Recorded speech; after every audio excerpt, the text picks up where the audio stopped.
The documentary film you're about to see is a practical aspect of the course titled Radio, Film and TV, Part 400.1. It is about the emergence of the University of Port Harcourt and its 40th anniversary. The University of Port Harcourt is located within Choba community in Obiakpo local government area of Rivers State. The university is bordered in the east by Alakaya and Rumuekeni communities, in the north by Alu community, in the south by Rumualogo and Ozoba communities, in the southwest by Emoha community. The University of Port Harcourt was established by the federal military government in April 1975 as a university college affiliated to the University of Lagos. Following the establishment of the University College of Port Harcourt, the federal military government in September of the same year appointed a distinguished Nigerian scholar, Professor Donald E.U. Ekong. Professor Ekong moved into Port Harcourt in February 1976. And with the support and cooperation of Rivers State government, set up a liaison office at Aba Road and started negotiations for the acquisition of the land for the permanent site of the institution. He immediately embarked on staff recruitment, and by October 1976, he had appointed 60 academic staff, including 6 professors and an arts director. Amongst these were great academians who had established their academic reputation in other universities. This includes the renowned historian, Professor E.J. Alagwa, the pioneer dean, Faculty of Humanities, Professor Olarotimi, then Mr. Olarotimi, arts director. Which concept was that all the disciplines in the faculty were part of the study that any student coming to the faculty would go through. In the first 2 years or so, they would become grounded, have knowledge of all the disciplines. In the last 2 years, they can then specialize in one discipline. And they believe that that would make them even better in their own particular disciplines. And as I said out there, the ones that we went through the program and we sent to other universities for masters and PhD, they were always top of the class. And a lot of them have gone out to be ambassadors and anything can.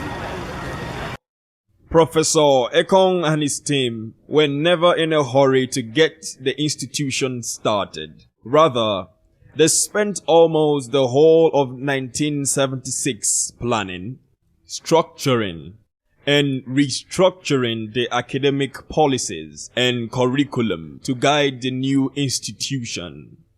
The University of Port Harcourt did not inherit any infrastructure from any other institution, unlike the other universities that were established at the same time.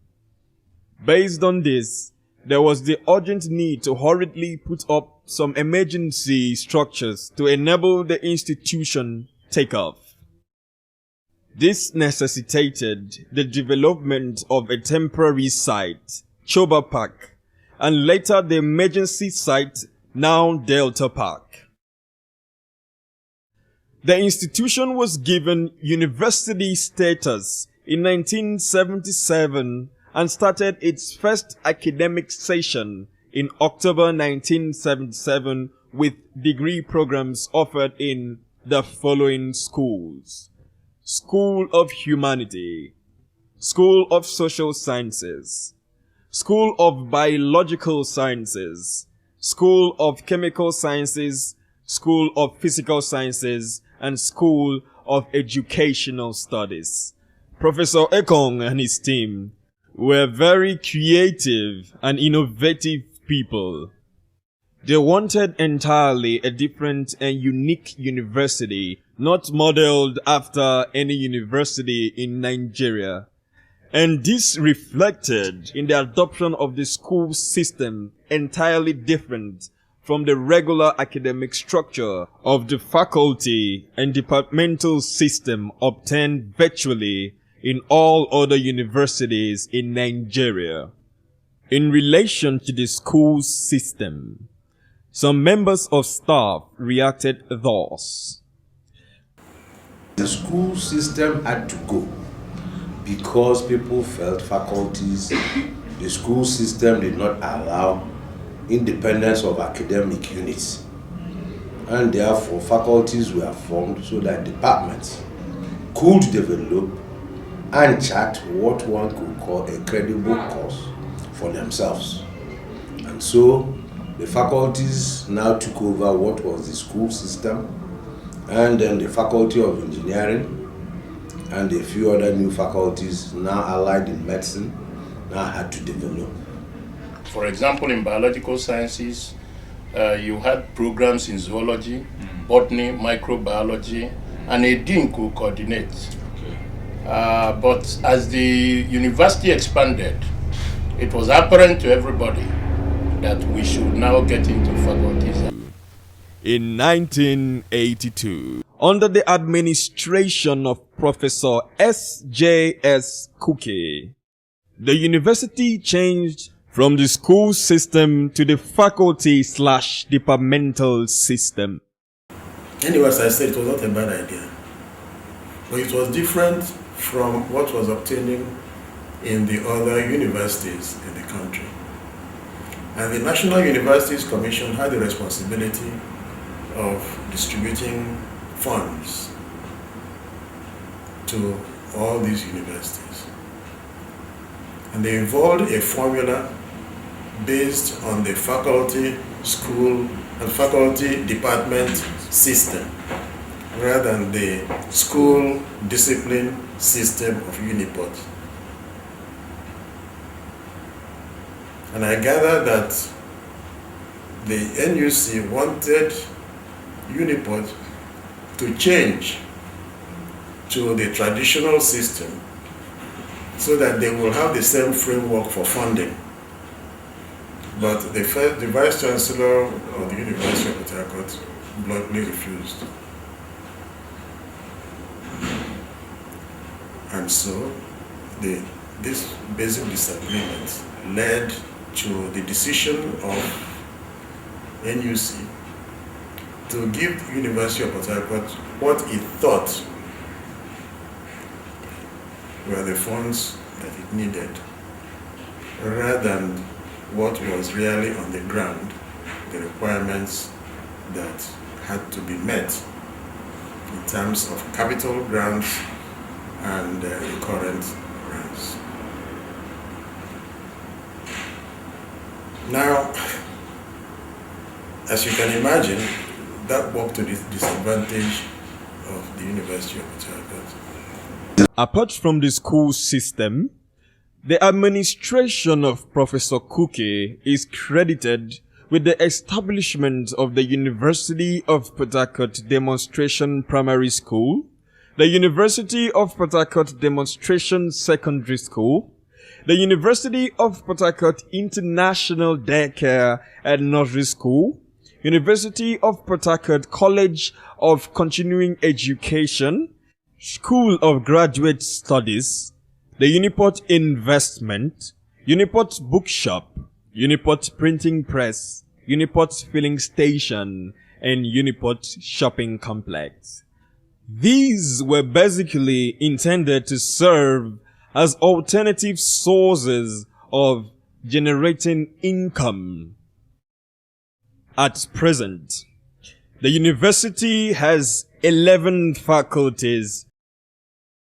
A total number of 7 substantive vice-chancellors have come on board since the inception of the institution, and these include Professor Donald Ekong, 1976/1977 to 1981/1982.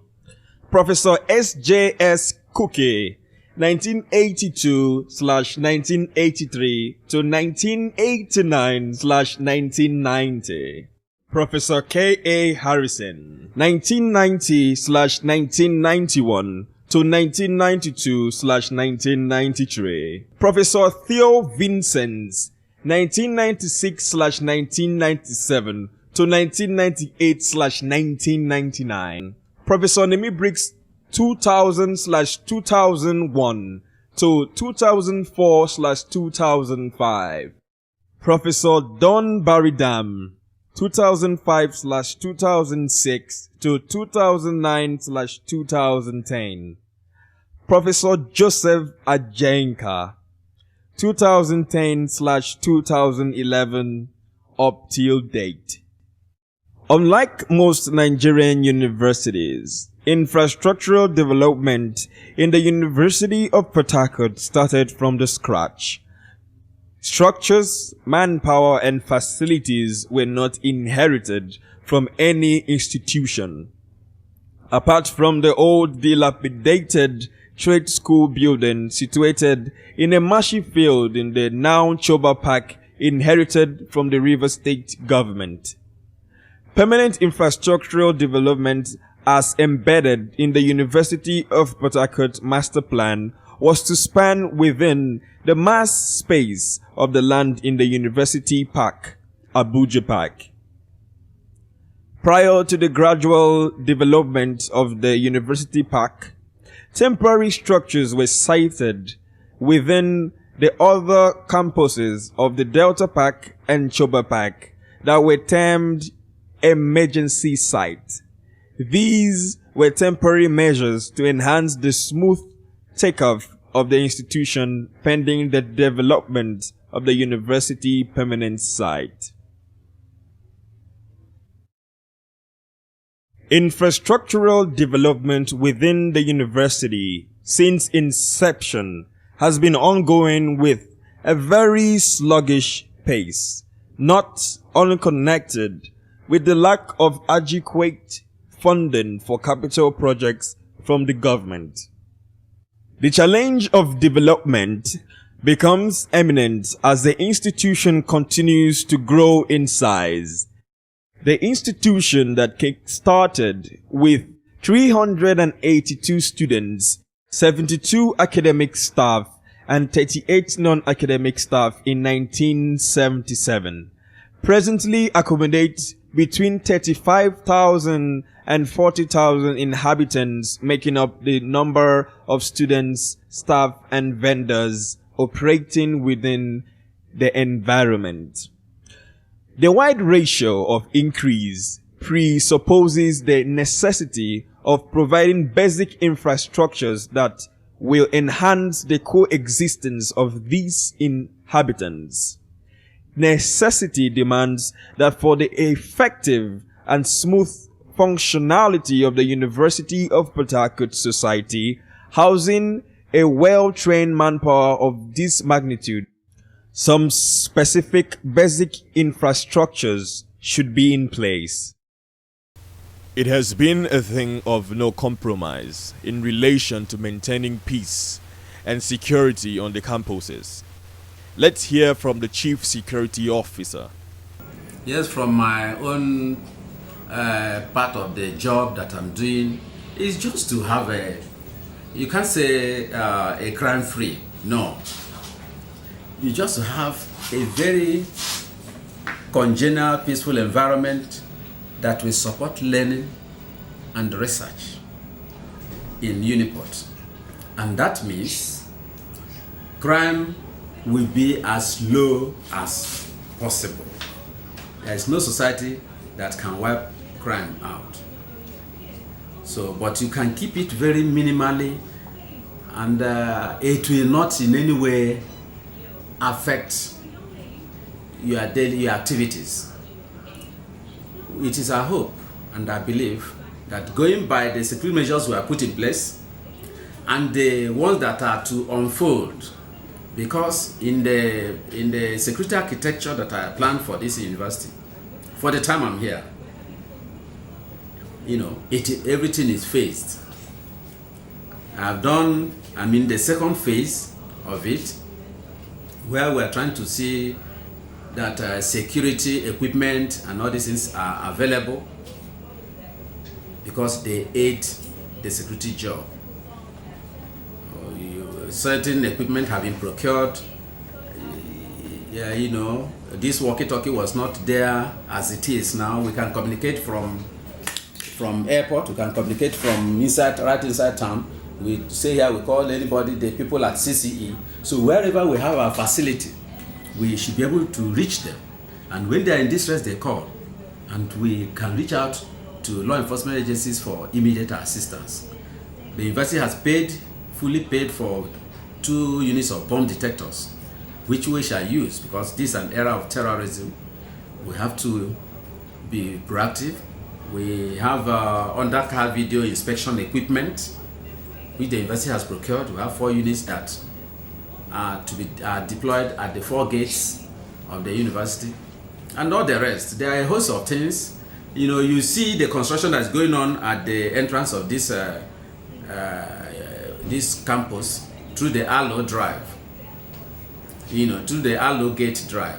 That is part of the access control project, which the company called Taboa Nigeria Limited is installing. The company has MOU with the University of Port Harcourt for access control and ID card, biometric ID card production. And by the time everything is in place, you cannot cross that gate without your ID card, that biometric ID card, because that's what will grant you access. As you come close electronically, by the chips embedded in it, you can now, if you are walking through the tungsten gate, you'll be able to turn. Without it, you touch it, it will be stiff, you can't pass. And that ID card is multi-purpose, because with it, you pay your fees, your charges, it is activated. At the end of the session, at the end of the session is deactivated. So by the time you pay your charges, it is automatically activated, which means it can be used to also check those who are students for a particular session, because it's when you pay your charges, you'll be able to register courses and you'll be able to gain access into the environment. And with that, we check those who really don't have business with the campus, but are entering and perpetrating small stealing and all manner of things, So, to have a uniport that is free of crimes, when I say free, I mean that such that the level of crime you will find cannot be said to be in any way significant to affect any of our activities.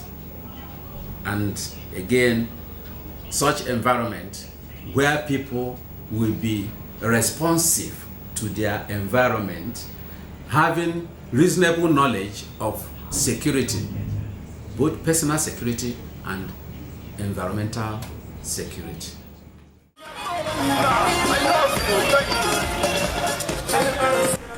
The 40th anniversary celebration of the University of Port Harcourt, with its grand finale that took place at the Convocation Arena, which featured several traditional rulers in attendance, scholars from other universities across the state, the 23 different local governments in Rivers State with their unique performances, masquerade displays, a wrestling match, and whatnot.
and gentlemen, after Yewale gave his address, and after he joined the wrestling dance, and after Professor Masalo said, this is unity, I've discussed with the incoming Vice Chancellor that this day will be commemorated once every year.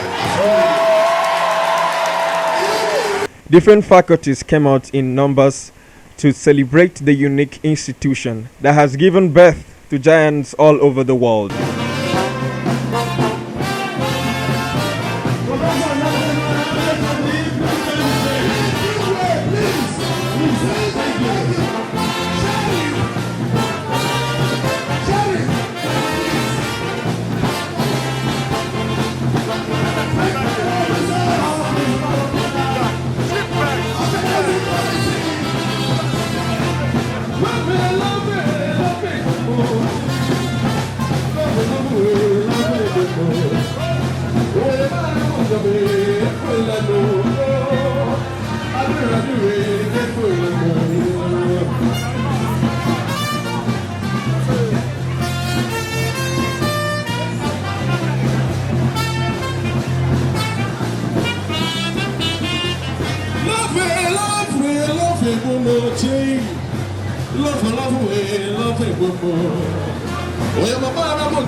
As we continue to roll out the carpets, beat the drums, dance and celebrate 40 years of quality research, teaching and engagement with society, we are pleased with the enthusiasm the celebration events have generated within and outside the university.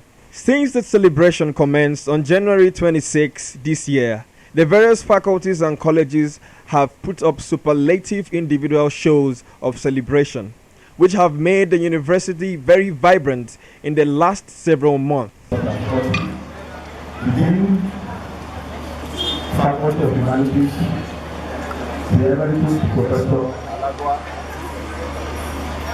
heads of departments, professors, staff, academic and non-teaching, and other students.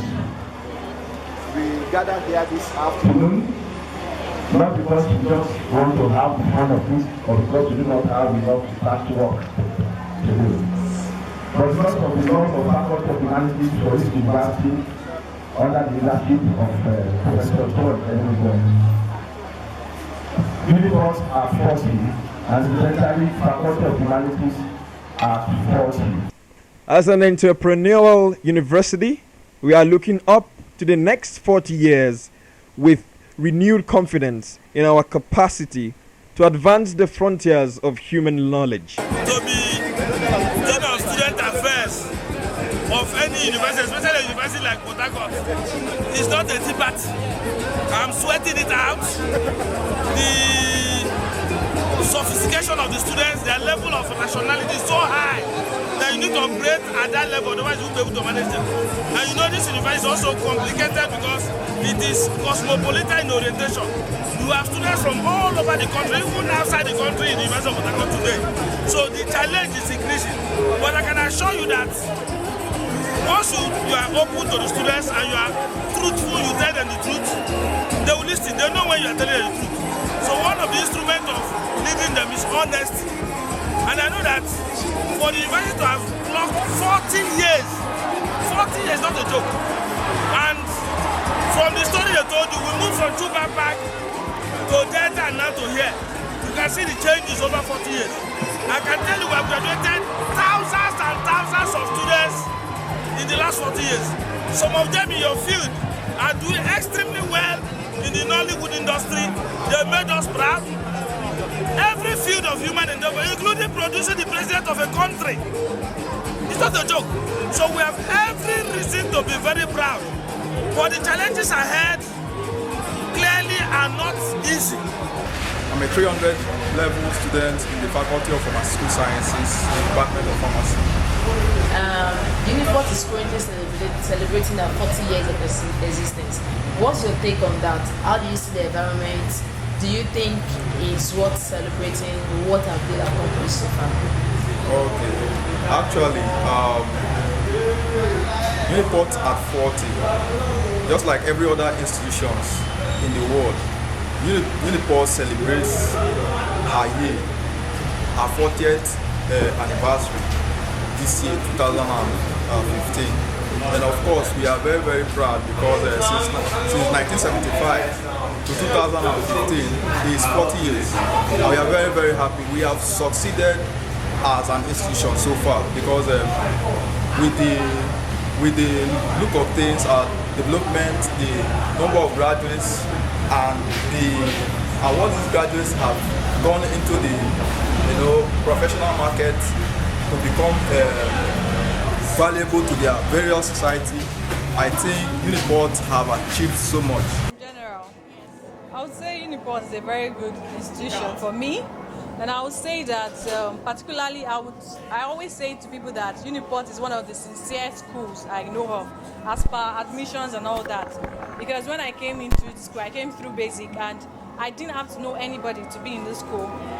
Then I think the school has been able to make progress since I've been here. It's been a wonderful time in the school. So I think I'm proud to be graduating from the school.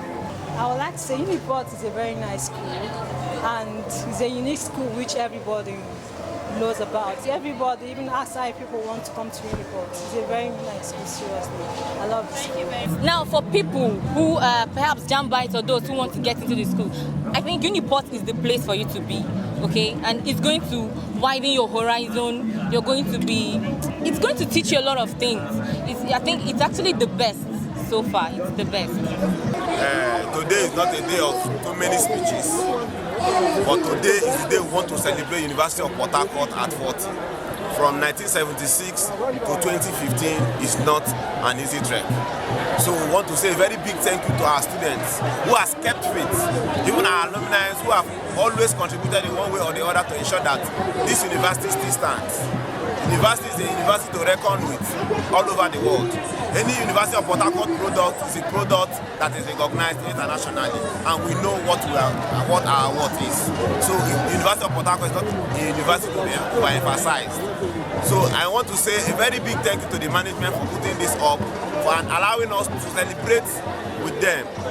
So we want to say thank you very much for the media and every other part of the university that has come to celebrate with us. Like I said, today is not a day of too many words, but in our hearts, as Student Union Government, we want to also celebrate our Vice Chancellor, Professor Joseph Ajayika, for bringing this up because it has not been easy for the past 5 years. We can count a lot.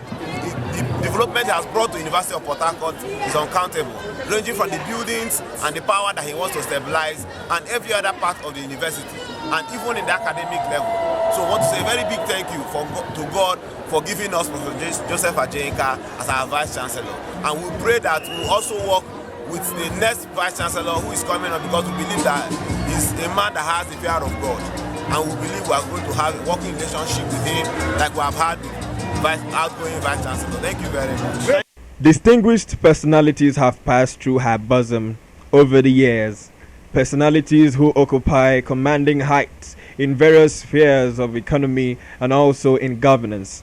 Ladies and gentlemen, Goodluck Ebele Jonathan, GCFR, former President of the Federal Republic of Nigeria. Rotimi Chibike Amechi, former Governor of Rivers State. Timipri Silva, past Governor of Bayelsa State. Top Nollywood stars like Ejike Asiobo, Bob Manuel Udoku, Hilda Dokubo, and people in other sectors like Alex Oti, a banker, Agbane Darego, winner of Miss World Beauty Pageant 2001.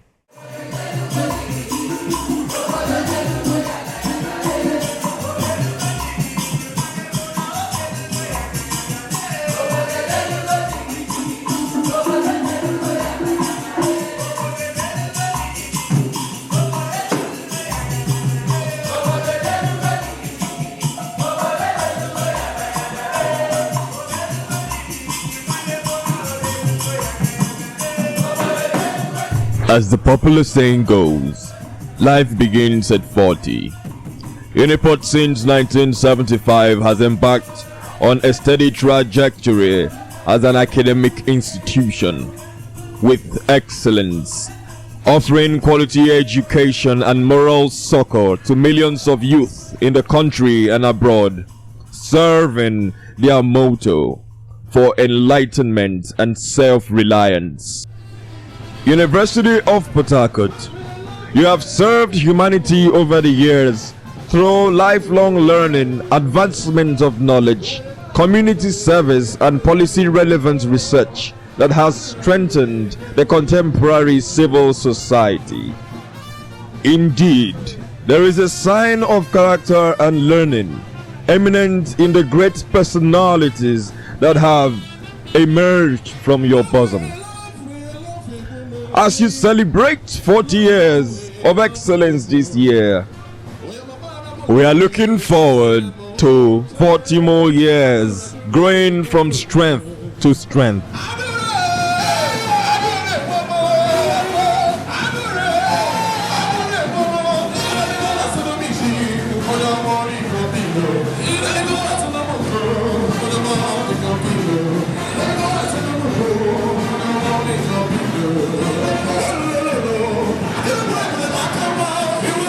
Ladies and gentlemen, roll out your drums, trumpets, and whatnot. Ladies and gentlemen, all